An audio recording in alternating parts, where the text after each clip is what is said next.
I'm Brianna, 38 years old, and 3 weeks ago, at my father's funeral, my brother announced he was selling our family home to pay off his gambling debts in front of 40 people. My mother nodded. She actually nodded and said, "Your dad would understand. Your sister can find another place." I stood there, surrounded by relatives who wouldn't meet my eyes, feeling like I'd been slapped in the middle of a crowded room. But here's the thing they didn't know. There was something the lawyer was about to reveal. Something my father had kept hidden for 15 years. Before I continue, if you find this story worth hearing, please take a moment to like and subscribe, but only if you genuinely want to know what happened next. And tell me in the comments, where are you listening from right now? What time is it where you are? Now let me take you back 3 weeks, to the night I got the call at 2 in the morning. My phone lit up my tiny studio apartment in Center City, Philadelphia, the one with the IKEA bookshelf, the potted snake plant I'd kept alive for 6 years, and stacks of accounting textbooks I still couldn't bring myself to throw away. Mom's name flashed on the screen. "Your father collapsed. He's at Jefferson Memorial. Come now." I drove 45 minutes through empty highways in my 2015 Camry, the one with 120,000 miles and a check engine light I'd been ignoring for months. When I pulled into the hospital parking lot, I spotted Marcus's black Mercedes gleaming under the fluorescent lights. He'd beaten me there. Of course he had. But it didn't matter. By the time I reached the ICU, Dad was already gone. The last time I'd spoken to him was 3 months earlier. A phone call that lasted maybe 90 seconds. He'd asked, "Are you doing okay?" And I'd said yes, and then we sat in silence until one of us made an excuse to hang up. I didn't know that would be the last time I'd hear his voice. I was used to being the one who arrived last. But this time, I wished I had arrived sooner. To understand what happened at that funeral, you need to understand my family. 20 years ago, I was 18, sitting at our dining room table with college acceptance letters spread out in front of me. Penn State, Temple, Drexel. I'd worked my entire high school career for those letters, and I needed my parents to help me figure out how to pay for it. My mother picked up the Temple letter, glanced at it, and set it down like it was junk mail. "Why would we spend that kind of money on you?" she said. "You're a girl. You'll get married, have children. Your husband will provide. That's how it works." I looked at my father. He was staring at his coffee cup, jaw tight, saying nothing. That same year, Marcus, 3 years older than me and already a sophomore at Villanova, got everything handed to him. Not scholarships, just checks from our parents. They'd bought him a Honda Accord for his commute. They'd rented him an apartment near campus so he wouldn't have to deal with dorm life. I got a list of jobs that hired 18-year-olds, so I figured it out myself. I applied for every scholarship I could find, landed enough to cover 70% of tuition at Temple, and worked 2 part-time jobs, weekday evenings at a call center, weekends at a coffee shop, to cover the rest. 4 years of sleeping 5 hours a night, of eating ramen because groceries were a luxury, of watching my classmates go to parties while I picked up extra shifts. I graduated with a 3.8 GPA and a CPA license that now hangs in my tiny apartment. I earned every letter of it. That's also why I stopped talking to my family for 2 years after graduation. I couldn't look at them without feeling the weight of everything they'd denied me. "Sons are the pillars of the family," my mother used to say. "Daughters are just guests passing through." I heard that phrase so many times, I started to believe it. The morning after Dad died, I drove back to the house I grew up in for the first time in 3 years. It was a colonial-style 4-bedroom in the suburbs of Philadelphia, built in 1985, with a wraparound porch and a backyard where I used to catch fireflies. The neighborhood was the kind where people put American flags on their mailboxes and knew each other's names. Upper middle class, respectable, the perfect backdrop for a family that looked perfect from the outside. Marcus was waiting at the front door when I pulled up. He hugged me, quick, one-armed, the way you hug someone you're obligated to acknowledge but don't particularly want to touch. "Long time, sis," he said. "You look tired." I didn't respond. I was too busy noticing the Louis Vuitton duffel bag in the hallway, the golf clubs leaning against the wall, the Gucci loafers lined up by the stairs. Marcus had been unemployed for 8 months. I knew because Mom had mentioned it during one of her rare guilt trip phone calls. "Where's Mom?" I asked. "On the phone with the funeral home. She's got everything under control." I carried my overnight bag upstairs to my old room, or what used to be my room. The walls were still the same pale blue I'd painted them when I was 15, but everything else was different. My bed was gone, replaced by Marcus's overflow. More designer luggage, shoe boxes, a flat-screen TV still in its packaging. My childhood bedroom had become my brother's storage unit. I stood in the doorway looking at the pile of expensive things that belonged to a man who supposedly had no money, and I felt something cold settle in my chest. I didn't ask why my room had become his closet. Some questions answer themselves. The funeral was scheduled for 5 days later, per Dad's wishes. Simple, at Peterson and Sons, the local funeral home he'd driven past every day on his way to work. I handled the logistics. I called the funeral director, wrote the obituary, contacted relatives I hadn't spoken to in years. I organized flowers, confirmed catering, and made sure the programs were printed with the right photo, the one of Dad from 10 years ago, before he started looking tired all the time. Marcus handled the sympathy. Whenever a neighbor stopped by with a casserole, he appeared in the doorway with his practiced grief, accepting condolences like a politician working a crowd. "Thank you so much for thinking of us," he'd say, hand on their shoulder, voice thick with emotion. Dad would have appreciated it. But behind closed doors, things were different. I noticed it on the 3rd day. Mom and Marcus kept having hushed conversations in the living room, conversations that stopped abruptly whenever I walked in. I'd catch fragments. After the funeral, and real estate, and handle it quickly. On the 4th night, I was passing the kitchen when I heard Marcus on his phone. I know," he was saying, his voice tight with something that sounded like fear. "I'll have it soon, after this week. Just give me until—" He saw me and hung up immediately.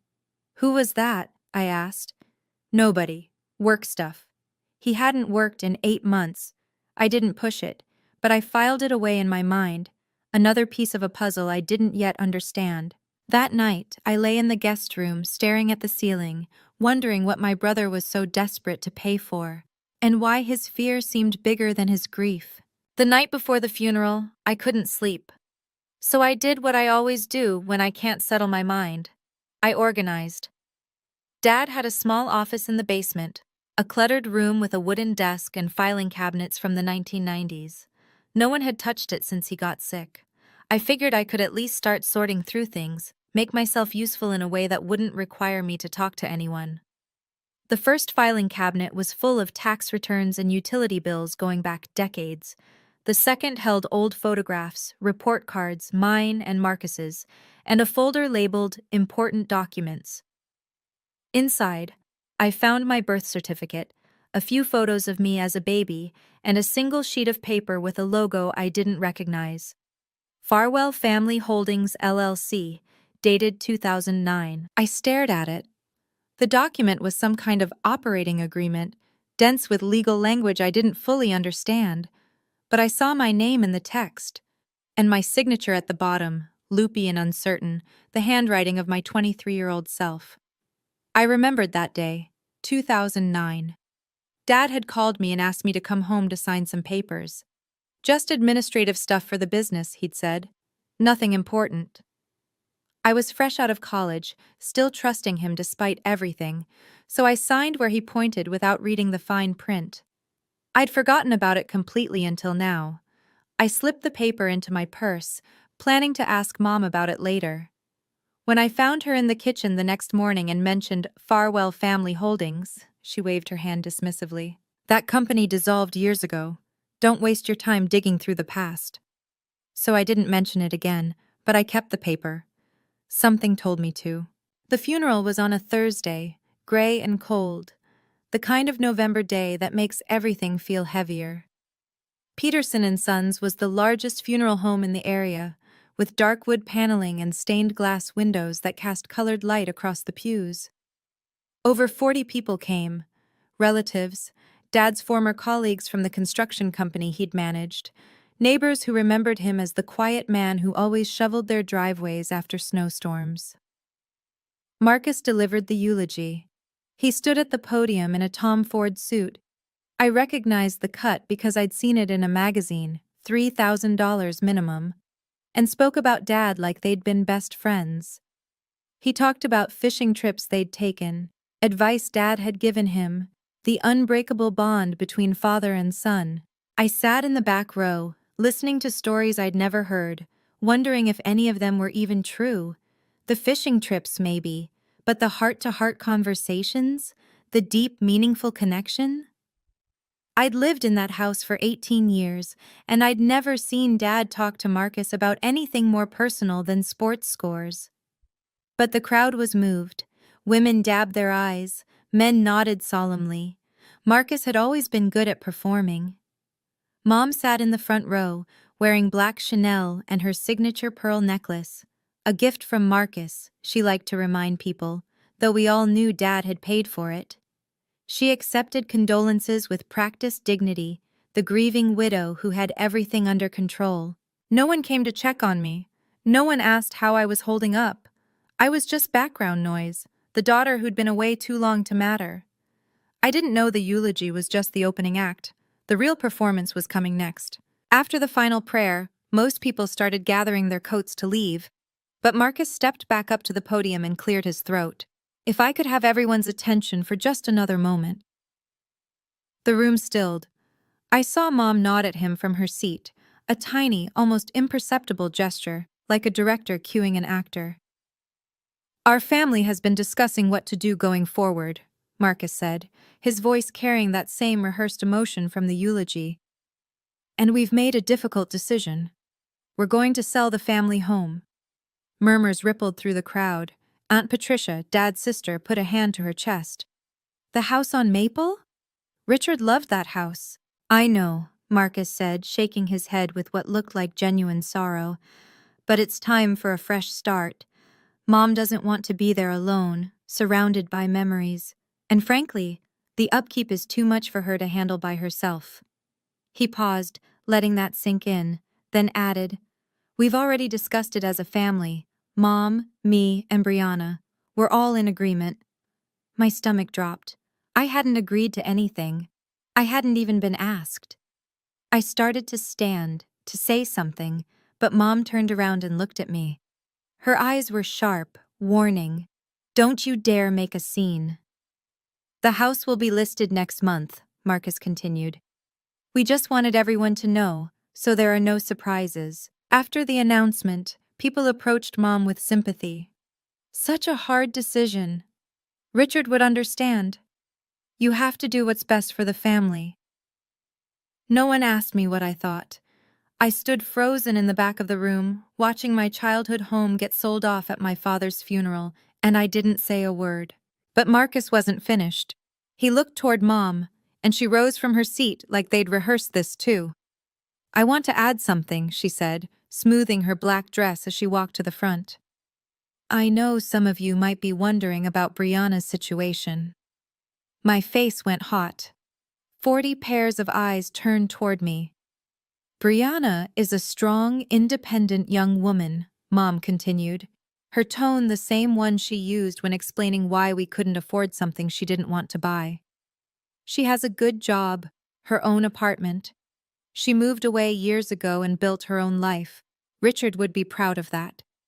She paused, tilting her head with a sad smile. She doesn't need the house, not the way Marcus does. He's had some setbacks. He needs family support right now. I'm sure you all understand.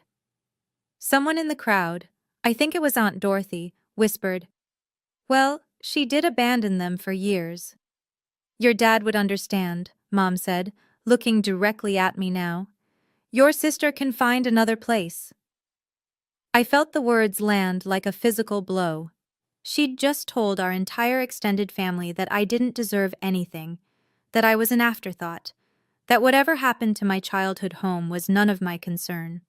A distant cousin named Barbara leaned toward me. You know your mother's right, honey. You've done so well for yourself. Marcus needs the help more than you do. I wanted to scream. I wanted to tell them about the scholarships I'd had to fight for, the jobs I'd worked, the years I'd spent building something from nothing, while Marcus drained every resource our parents had. But I didn't. I just stood there, feeling smaller than I had in years, and said nothing. After the service, I drifted outside while everyone else stayed to mingle. The November air was bitter, but I needed it. I needed to breathe something that didn't feel like betrayal. Through the window, I watched Marcus shake hands with a man in a tailored gray suit. They exchanged business cards. The man handed Marcus a folder with the logo of a real estate agency on the front. He'd brought a realtor to the funeral. Mom appeared beside the man, gesturing toward the door like she was giving directions. A minute later, I saw them all get into separate cars and drive away, toward the house, I realized. They were showing the property before Dad was even in the ground. I walked back inside to find my purse, and that's when I heard Aunt Dorothy talking to a group of cousins. Well, what do you expect? Brianna abandoned them, didn't call, didn't visit for years, and now she wants to show up and claim something? Blood doesn't work that way. I froze in the hallway, hidden by a pillar, and listened. Her poor mother, someone else added, having to deal with a daughter like that on top of losing her husband. At least Marcus stayed. He's been there for Linda through everything. I thought about all the times I'd called and been told Mom was busy, all the holidays I'd offered to come home, only to be told, we're keeping it small this year, all the ways I'd tried to rebuild bridges they kept burning. On my way out, I noticed something new on the front lawn of the funeral home, a real estate sign with a coming soon banner. They'd planned this for a while, and no one had thought to tell me. I took a photo of the sign. Evidence, I told myself, though I didn't know yet what for. That night, I tried to talk to them. The house was quiet. Most of the relatives had gone back to their hotels or their own homes, leaving just the three of us in the living room, Mom in Dad's leather armchair, Marcus sprawled on the couch, me standing in the doorway like a visitor in my own childhood home. I need to ask you something, I said, about selling the house. Mom looked up from her phone. What about it? You said we all agreed. We didn't. No one asked me anything. Marcus laughed, a short, dismissive sound. Come on, Bree. You haven't been part of this family in years. What do you care what happens to it? I care because it's our family home, because Dad died 4 days ago and you're already showing it to buyers, because I have just as much right to be part of this decision as either of you.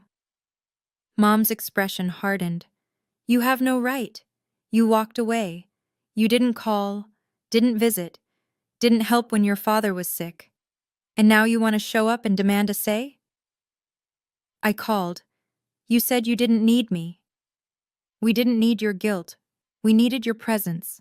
Marcus sat up, fixing me with a look that was almost pitying. Look, I'm going to be honest with you. I need the money from this house. I've got investment debts. A lot of them. And if you make a scene about this, I'll tell everyone exactly what kind of daughter you've been. How you cut Dad off for 2 years. How you broke his heart. My throat tightened. That was my deepest shame. The years I'd refused to speak to Dad, and Marcus had just weaponized it. I'm trying to help the family, he said. You're trying to tear it apart. I left the room without another word, but I didn't leave the house. Not yet. I know what you're probably thinking right now. Why didn't I fight back? Why didn't I call a lawyer right then and there? But here's the thing you have to understand. This was my family, my mother, my brother, the people I'd spent my entire childhood trying to earn love from. Walking away from them had already broken something inside me once. I wasn't ready to do it again. If you've ever been in a situation like this, where standing up for yourself meant losing everyone you'd ever known, drop a comment below. Tell me I'm not alone. And if you want to know what happened next, stay with me. 3 days after the funeral, Mom called another family gathering, this time at the house. To discuss the estate, she said. So everyone's on the same page. 15 people crowded into the dining room. Aunt Dorothy, Uncle Frank, my grandmother on Mom's side, various cousins I barely recognized. The room felt smaller than I remembered, stuffed with bodies and opinions and the weight of decisions being made without me. Mom stood at the head of the table, a stack of papers in front of her. Marcus sat to her right, arms crossed, looking at me like I was a problem to be managed. "Here's the situation," Mom began. "Richard didn't leave a complicated estate. The house is the primary asset, worth around $800,000. My plan is to sell it, pay off outstanding debts, and use the remainder to support myself in my retirement." "What about Brianna?" Grandma asked. She was the only one who looked at me with something other than judgment. "Brianna has her own career," Mom said smoothly. "She doesn't need support. She moved out years ago, built her own life. I'm proud of her for that." "But she's still your daughter," Grandma pressed. "Richard's daughter." Aunt Dorothy, Mom's sister, jumped in. "With all due respect, Mother, Brianna hasn't exactly been present. She cut ties with this family. You can't walk away and then come back with your hand out." "I'm not asking for anything," I said. "I'm asking to be included in decisions about my own family's property." "You are included," Marcus said with a thin smile. "You're sitting right here, aren't you?" The room rippled with uncomfortable laughter. I felt my face flush. No one defended me. Not one person at that table spoke up to say I deserved a voice. Grandma caught my eye and looked away, her lips pressed tight. The real purpose of the meeting became clear an hour later. Marcus slid a document across the table toward me. The header read, "Disclaimer of interest in estate property." "What is this?" I asked. "It's simple," Mom said. "You sign this and you formally release any claim to the house or the proceeds from its sale. It protects everyone, keeps things clean." I stared at the paper. "You want me to give up my inheritance?" "You're not giving up anything," Marcus said. "Dad didn't leave you anything in his will. This just makes it official, so we can move forward without complications." "How do you know what Dad left me?" Marcus exchanged a glance with Mom. "We had the will reviewed by a lawyer. The house goes to Mom. That's it. This is just paperwork. If I already have no claim, why do you need me to sign?" His jaw tightened. "Because we want this done quickly. The buyer's ready. We don't need some estranged daughter showing up 6 months from now claiming she deserves a cut." "And if I don't sign?" Mom leaned forward. "Then I'll tell everyone in this room, and everyone who wasn't here, exactly what kind of daughter you've been. How you abandoned your father for 2 years when he needed you most. How you broke his heart." The same threat Marcus had made. They'd clearly coordinated. "Sign the paper, Brianna," Uncle Frank said. "Don't make this harder than it has to be." Everyone was staring at me, waiting. I picked up the pen, Dad's Mont Blanc, I realized, the one he'd gotten for his 20-year work anniversary, and held it over the line. Then I set it down. "I need time to think," I said. Marcus's smile disappeared. "You have 24 hours. I drove back to my apartment that night feeling like I'd already lost. The studio felt emptier than usual. I sat on my second-hand couch in the dark, streetlights casting long shadows through the window, and ran through my options.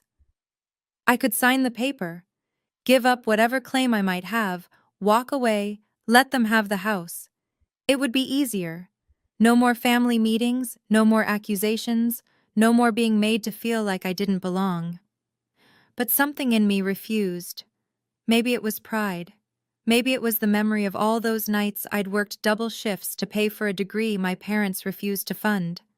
Maybe it was the way Mom had announced to 40 people that I didn't matter.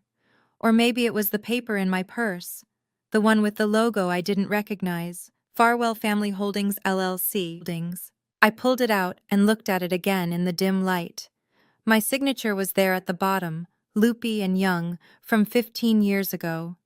Dad had asked me to sign it, and I had without question, because I trusted him. What had I signed? I thought about calling a lawyer, but it was almost midnight, and I didn't even know where to start. Then I remembered. Dad's funeral program had listed a name, Gerald Whitmore, estate attorney, Henderson Family Council for 20 years. I found the number in Dad's old address book, which I'd taken from his office along with a few other things. Tomorrow, I decided. Tomorrow I would call this Gerald Whitmore and ask him what Farwell Family Holdings meant. If I was going to lose, at least I wanted to know the truth first. Gerald Whitmore's office was on the fourth floor of a brick building in downtown Philadelphia, the kind of place with brass nameplates and Persian rugs and the faint smell of old paper. He was older than I expected, late 60s with white hair and wire-rimmed glasses that made him look like someone's grandfather. But his eyes were sharp when he shook my hand. "Miss Henderson, I was hoping you'd call." That surprised me. "You were? Please sit down." He gestured to a leather chair across from his desk. "I've been your father's estate attorney for 20 years. He and I had an understanding." I pulled the LLC document from my bag and slid it across the desk. "I found this in his files. I don't know what it means, but it has my name on it." Whitmore picked it up and something flickered across his face. Recognition. Maybe relief. "Do you know about Farwell Family Holdings LLC?" he asked. "My mother said the company dissolved years ago." "Your mother is mistaken." He opened a drawer and pulled out a manila folder, thick, well-organized, like he'd been keeping it ready. "Miss Henderson, there's something your father asked me to tell you, but only when the time was right." My pulse quickened. "What do you mean?" "The family house, the one on Maple Street, it's not part of your father's estate." "What?" "In 2009, your father transferred the property into Farwell Family Holdings LLC. The house belongs to the LLC, not to him personally." I stared at him. "Then who owns the LLC?" Whitmore looked at me over his glasses. "You do, Miss Henderson. You're the sole member. You have been for 15 years. For a long moment, I couldn't speak. "That's not possible," I finally managed. "I would have known. Someone would have told me." Whitmore shook his head slowly. "Your father was very specific about confidentiality. He didn't want anyone to know. Not your mother, not your brother, not even you, until it became necessary." "But why?" He pulled another document from the folder. This one was older, the paper slightly yellowed. "In 2008, your father came to me with concerns. He'd noticed changes in Marcus's behavior, gambling, debts, the beginnings of what would become a serious problem."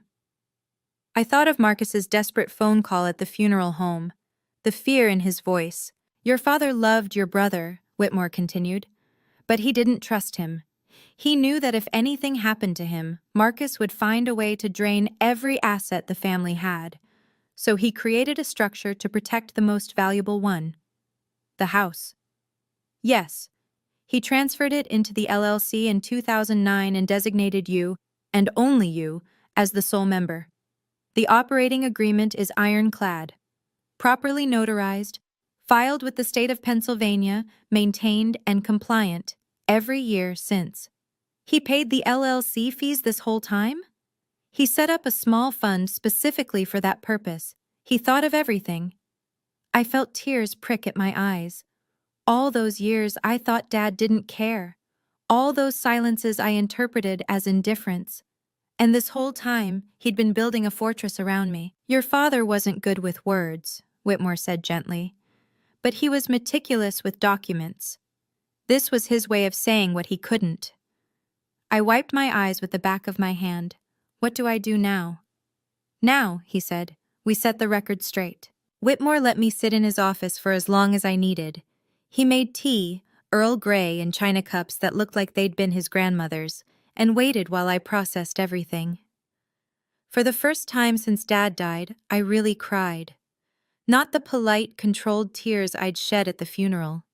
These were ugly, gasping sobs that came from somewhere deep in my chest.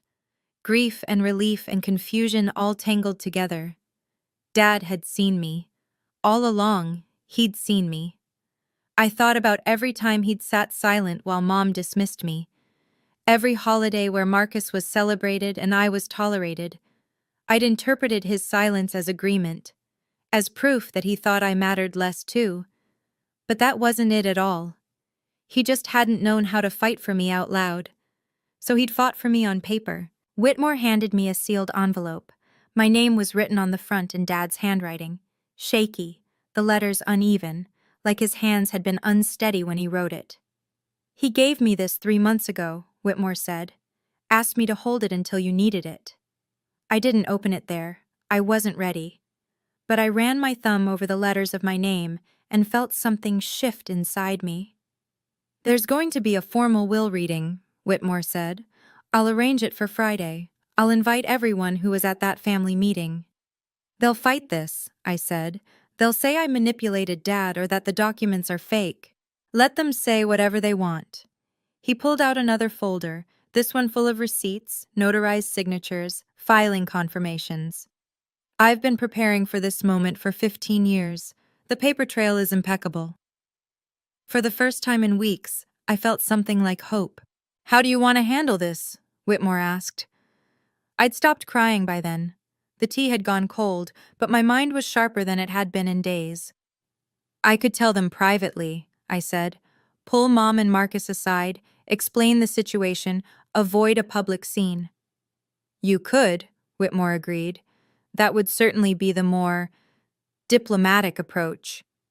But they didn't give me that courtesy. I thought about the funeral announcement, the family meeting, the way they'd tried to humiliate me into submission in front of everyone I'd grown up with. They chose to do this publicly, to make me look like the ungrateful daughter in front of 40 people. So you'd like to set the record straight in the same venue? I'd like the truth to come out the same way the lies did. Whitmore nodded slowly. I'll schedule the formal will reading for Friday at 10 a.m. I'll invite everyone who was at that meeting. Your mother, brother, aunts, uncles, grandmother. They'll expect it to be a routine procedure. Will you need anything from me? Just be there. Bring the original document you found. I'll handle the rest. He paused, then added, There's someone else who might be helpful. Patricia Callahan. She was your father's accountant for years. She witnessed the original LLC formation. If your family challenges the legitimacy of the documents, she can corroborate everything. She's willing to do that? She's been waiting to do that.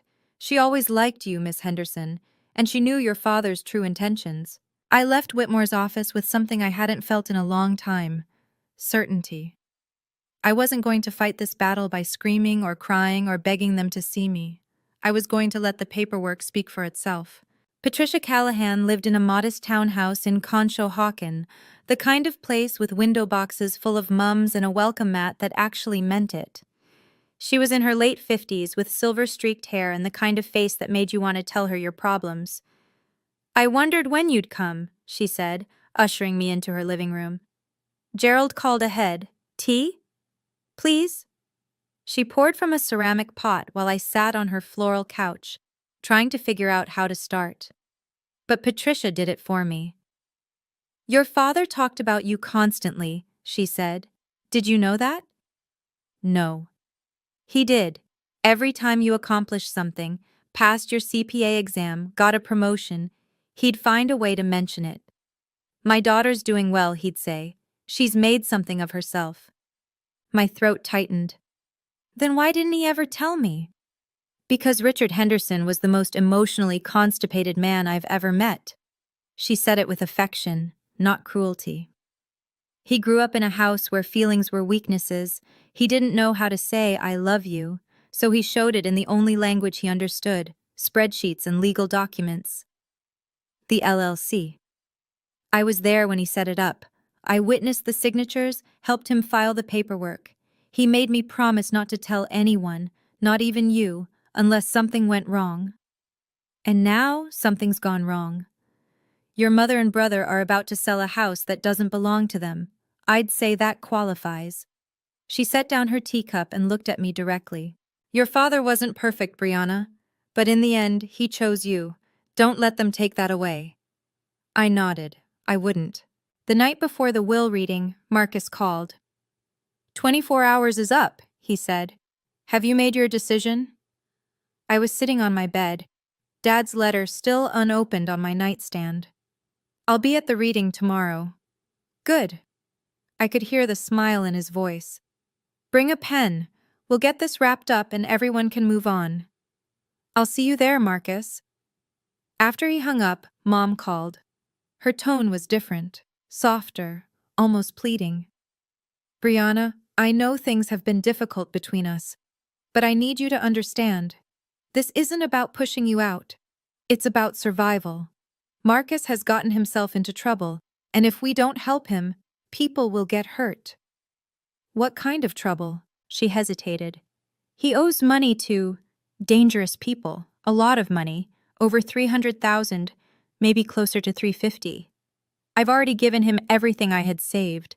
The house was supposed to be the last resort. So that was the real number. $340,000 in gambling debts. My brother had hollowed himself out chasing wins that never came. I'm sorry Marcus is struggling, I said, but selling Dad's house, my house, isn't going to fix him. It's just going to enable him to keep going. You don't understand. I understand perfectly. I'll see you tomorrow, Mom. I hung up and finally opened Dad's letter. His handwriting was shaky, the words uneven, but the message was clear. Brianna, I know your mother and brother haven't treated you fairly. I'm sorry I never had the courage to say so out loud. I wasn't a good father, but I tried to leave you something they couldn't take away. You're the only one I trust with what matters. Dad. I folded the letter carefully and slipped it into my blazer pocket. Tomorrow, I wouldn't need to say much. The paper would do the talking. Friday morning, 10 a.m., Gerald Whitmore's office. The conference room was larger than his private office, with a mahogany table long enough to seat 12 and oil paintings of Philadelphia landmarks on the walls. A crystal chandelier hung overhead, casting prismatic light across the polished wood. I arrived at 9:45 and found Whitmore already setting up, folders arranged at his seat, a glass of water at each place, the overhead projector ready in case he needed to display documents. Are you ready? He asked. As I'll ever be. The family started arriving at 9:55. Mom came first, wearing black again, this time a designer dress I didn't recognize, with the pearl necklace gleaming at her throat.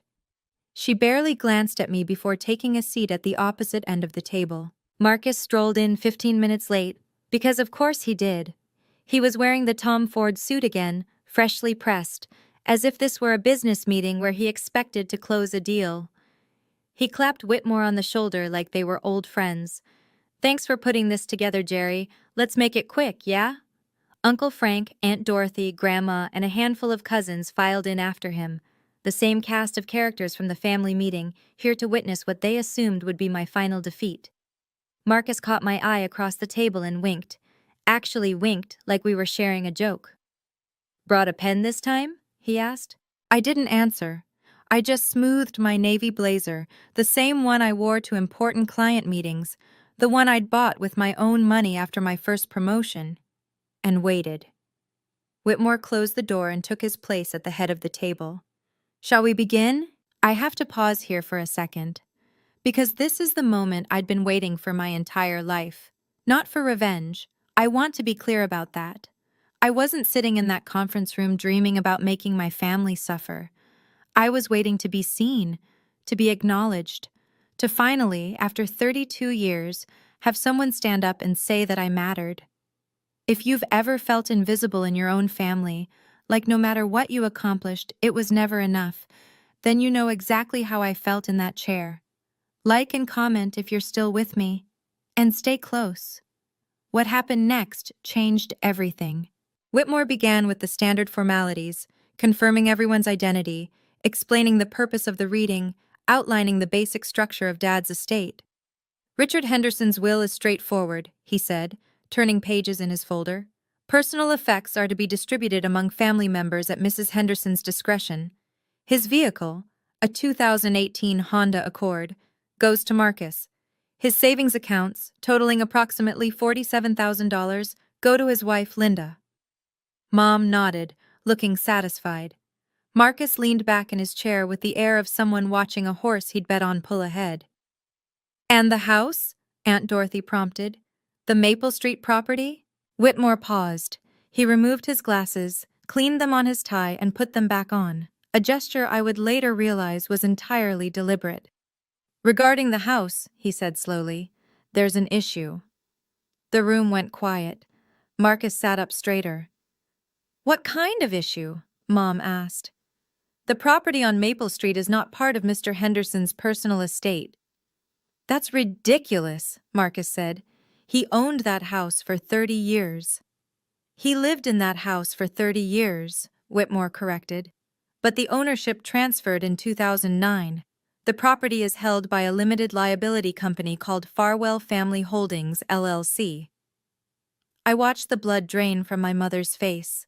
Marcus looked confused, like someone had started speaking a language he didn't understand. "What the hell is Farwell Family Holdings?" he demanded. Whitmore pulled a thick folder from beneath his notes. On the cover, in Dad's neat handwriting, was a label: Property Documents. Do not destroy. "I think," Whitmore said, "we need to discuss the corporate structure your father put in place 15 years ago." Whitmore laid out the documents one by one, like a dealer spreading cards across a table. In 2009, Richard Henderson transferred the Maple Street property into a limited liability company. The LLC was properly formed, the transfer was legally recorded with the county, and all taxes and fees have been paid every year since. "So the company owns the house," Marcus said. "Fine. Who owns the company?" "The operating agreement specifies a single member, one person with complete control over the LLC and all its assets." Whitmore looked at me. Every head in the room turned to follow his gaze. "That person is Brianna Henderson." The silence lasted exactly 3 seconds. Then Marcus exploded out of his chair. "That's bullshit!" His face had gone from pale to red in an instant. "She manipulated him. She got to him when he was sick and confused." "The documents were executed in 2009, Whitmore said calmly. "Your father was 53 years old and in perfect health. The signatures were notarized by a licensed notary public and witnessed by his accountant, who is prepared to testify to his mental competence at the time." "I don't believe this." Marcus grabbed one of the documents and scanned it, his hands shaking. "This is fraud. This is your father's choice," Whitmore said. "Made deliberately, maintained carefully, and legally binding." Mom finally spoke, her voice barely above a whisper. "He never told me. 25 years of marriage and he never said a word. He asked me to keep it confidential. I honored that request." I sat very still, feeling the weight of 40 years of family dynamics shifting in real time. My aunts were staring at me. My grandmother had tears in her eyes, and my brother looked like he wanted to flip the table. "The house is worth nearly $900,000, Marcus said. "It belongs to the family." "It belongs to the LLC, Whitmore replied, "and the LLC belongs to your sister." Mom turned to me with an expression I'd never seen before, some mixture of betrayal and desperation that made her look older than her 67 years. "You knew," she said. "This whole time you knew." "I found out 3 days ago," I said, "after you announced at Dad's funeral that I could find another place." "Don't you dare!" Marcus started. "Let her finish," Grandma said sharply. Everyone fell silent. I took a breath. "I found a document in Dad's office and didn't know what it meant. I called Mr. Whitmore to ask. He told me the truth, a truth that neither of you ever bothered to share, because you'd already decided I didn't deserve to be part of this family's decisions." Mom's composure cracked. "We need that money, Brianna. Marcus is in trouble, real trouble. He owes people who don't negotiate." "How much?" Uncle Frank asked, frowning. Marcus said nothing, so I did. $340,000. Gambling debts. The room erupted. Aunt Dorothy's hand flew to her chest. One of my cousins muttered, "Jesus Christ." Uncle Frank stared at Marcus like he'd never seen him before. That's not accurate," Marcus stammered. "It's investments, not—" "I've been covering for him for years," Mom said, her voice breaking. "I've given him everything I had. The house was supposed to be the last resort. She looked at me with red-rimmed eyes. Your father's only been gone 2 weeks, and you're going to take our home? I'm not taking anything, I said. I'm claiming what Dad left me. The same way you've been claiming everything he left you. The only difference is, he made sure this one couldn't be taken away. The pearl necklace around her throat caught the light as she bowed her head. For the first time in my life, I had said something she couldn't argue with. I stood up. Everyone's attention snapped to me, some hostile, some curious, some carefully neutral. I could feel my heart pounding, but I kept my voice steady. I'm not here to gloat, I said. And I'm not here to punish anyone. I'm here because Dad wanted me to have this. He made that choice when I was 23 years old, and he kept it secret for 15 years. That tells me something about what he believed. It tells me he was manipulated, Marcus spat. It tells me he saw what was coming. I looked directly at my brother. He knew you'd burn through everything he built if given the chance. And he was right. Marcus lunged forward, and for a moment I thought he might actually hit me. But Uncle Frank grabbed his arm. Sit down, Uncle Frank said. You've done enough damage.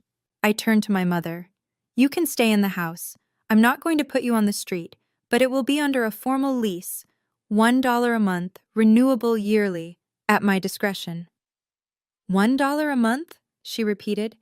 And Marcus doesn't live there. That's non-negotiable. You can't. I can. The house belongs to my LLC.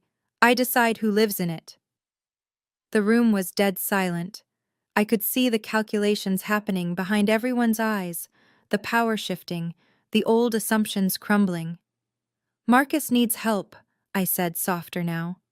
Real help, not money to throw at bookmakers. If he wants to get treatment for his addiction, I'll support that, but I won't be part of enabling him to destroy himself. I picked up my bag and looked around the table one last time. I didn't ask for this, but I'm not going to apologize for accepting what my father chose to give me. Then I walked out. I made it halfway down the hallway before I heard footsteps behind me. Brianna, wait. I turned. It was Grandma, my mother's mother, moving faster than I'd seen her move in years, her cane clicking against the marble floor. Grandma, I'm sorry. I know that was... Don't apologize. She reached me and took my hand in both of hers. Her grip was stronger than I expected. I need to tell you something. We stepped into an alcove near the elevator, out of sight from the conference room. I knew, she said. What? About the LLC. Richard told me before he died. He asked for my blessing. I stared at her. You knew this whole time? He came to me 3 months ago, right after his diagnosis, said he didn't have much time left and needed to know he'd done the right thing. Her eyes glistened. He asked me, do you think I should protect Brianna? And I told him yes, because your mother wasn't going to. I felt tears threatening again. Why didn't you say anything at the family meeting? Because it wasn't my secret to tell, and because... She sighed. I wanted to see if your mother would come to her senses on her own, give her a chance to do the right thing. She didn't. No, she didn't. Grandma squeezed my hand. But you did. You stood your ground. You didn't let them bully you. I learned from watching you, I said quietly. She smiled, a real smile, the kind I remembered from my childhood. You remind me of your grandfather. He was stubborn too, in the best way. She patted my cheek and turned back toward the conference room. Go home, sweetheart. You've earned a rest. I'll handle what's left in there. I was almost to my car when Marcus caught up with me. Brianna, wait, please. I stopped but didn't turn around. I could hear his breathing, ragged, uneven, like he'd been running. I know you're angry, he said. You have every right to be, but you don't understand what's happening. Then explain it. He moved around to face me, and for the first time, I saw past the expensive suit and the practiced confidence. My brother looked broken. Dark circles under his eyes, hands trembling, the desperation of a man who had run out of options. The people I owe money to, he said. They're not patient. They've been sending people to follow me, leaving notes on my car. Last week someone slashed my tires. Marcus, I'm scared, Bree. His voice cracked. I got in over my head, and I kept thinking I could win it back, just one more bet, one more game, and then it would all be fine. But it never was. And now I'm so deep I can't see a way out. I looked at my brother, really looked at him. The man who had been handed everything I'd had to fight for, who had squandered every advantage and still expected someone else to clean up his mess. And underneath all that, I saw the kid who used to play catch with me in the backyard. The teenager who walked me to school when I was scared of the older kids, before everything went wrong. You need rehab, I said, not money. I know. 90 days, minimum. A real program, not some weekend retreat. He nodded, not meeting my eyes. If you do that, I said, really commit to getting help, then we can talk about what comes next, but not before. And if I don't? Then you're on your own. Mom was waiting by my car. She must have slipped out a side entrance while I was talking to Marcus. Her makeup was streaked, the careful facade completely dissolved. She looked smaller somehow, like grief and shock had compressed her. Did he leave anything for me? She asked quietly. Richard, in that folder of his. Any message, any explanation? I thought about lying, telling her that Dad had written her a beautiful letter full of reconciliation and forgiveness, but she didn't deserve a lie. She deserved the truth. No, I said. He didn't mention you at all. She flinched like I'd struck her. 35 years, she whispered. I gave him 35 years of my life, and he left everything to— He left the house to me, I said. Not because he loved me more, because he knew you and Marcus would burn through it, and he was right. I was doing what I thought was best for the family. You were doing what was best for Marcus. There's a difference. She started to argue, then stopped. Something shifted in her expression, not acceptance exactly, but the beginning of recognition. I raised him the way I was raised, she said. Sons are investments, daughters are temporary. That's what my mother taught me. Grandma seems to have changed her mind, a bitter laugh. She always liked you better. Maybe she just saw me more clearly. Mom reached up and unclasped her pearl necklace, the one she'd worn every day for as long as I could remember, and held it in her palm for a moment. I don't know how to fix this, she said. Neither do I admitted. But maybe that's where we start. She didn't respond. She just walked away, still holding the pearls, leaving me alone in the parking lot with the weight of everything that had just changed. The will reading broke up slowly after I left. I heard the details later, from Grandma and from Whitmore. Aunt Dorothy had tried to argue that the LLC was somehow fraudulent, but Whitmore shut her down with documentation that went back 15 years.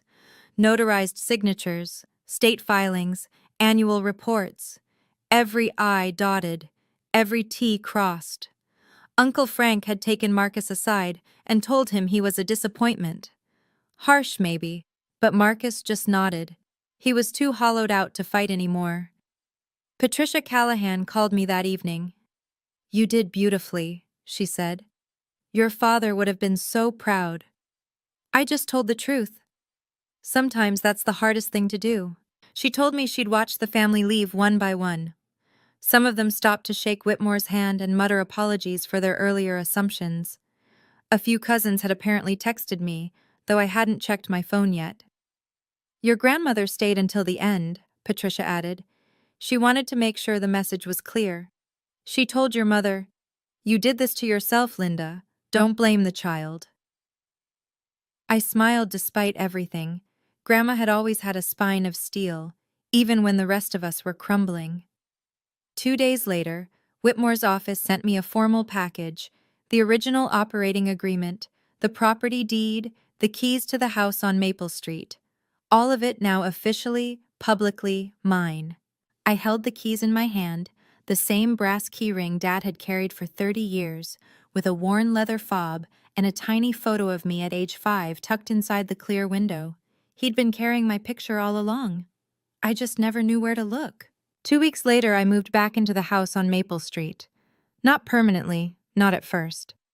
I kept my apartment in the city for work. But I started spending weekends at the house, clearing out the clutter, fixing the things Dad had let go during his final months. The first thing I did was empty my old bedroom. Marcus's designer luggage, the shoeboxes full of sneakers he couldn't afford, the flat-screen TV still in its packaging, all of it went into the garage. He could pick it up whenever he wanted, but it wasn't staying in my room anymore. Then I repainted the walls. Soft sage green this time, a color I'd always wanted but never asked for. Mom lived in the guest room now, under the lease agreement we'd drawn up, $1 a month. She was quiet mostly. We didn't talk much, but we didn't fight either. It was a kind of peace I'd never expected. Awkward, fragile, but real. Marcus checked himself into a 90-day program in New Jersey. A real one, with group therapy and addiction counseling and no access to his phone. I didn't visit, but I sent a letter. Just one line. I'm rooting for you. He wrote back 2 weeks later. 2 words. Thank you. On Sundays, I started having dinner with Grandma. She'd come over with a casserole or a pie, and we'd sit in the kitchen where I used to do homework, and she'd tell me stories about my grandfather, the stubborn man I'd apparently inherited more than I knew.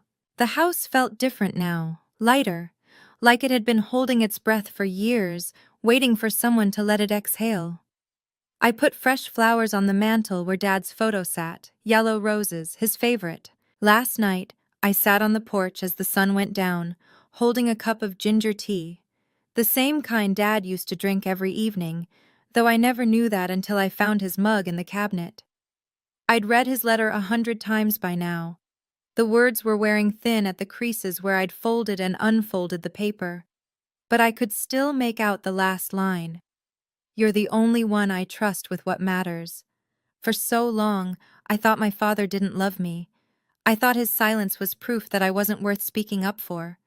That I was invisible to him the same way I was invisible to everyone else in that house. But I had it backwards. Dad didn't know how to love out loud.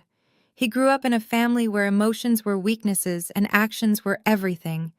So he showed me he cared the only way he knew how, by protecting me with documents when he couldn't protect me with words. I used to think strength meant fighting back, screaming, demanding to be seen. But now I understand it differently. Sometimes strength is patience. Sometimes it's building a fortress so quietly that no one notices until it's already standing. I'm not going to pretend everything is fixed. Mom and I are still learning how to be in the same room. Marcus has 84 days left in rehab, and I don't know who he'll be when he comes out. Some of my relatives still think I manipulated a dying man. But I know the truth. And that's enough. Dad never said I love you, but he wrote my name on every document that mattered. He gave me the house I grew up in, the security my mother tried to take, and a future no one could steal. That was his way of saying it, and I finally heard him.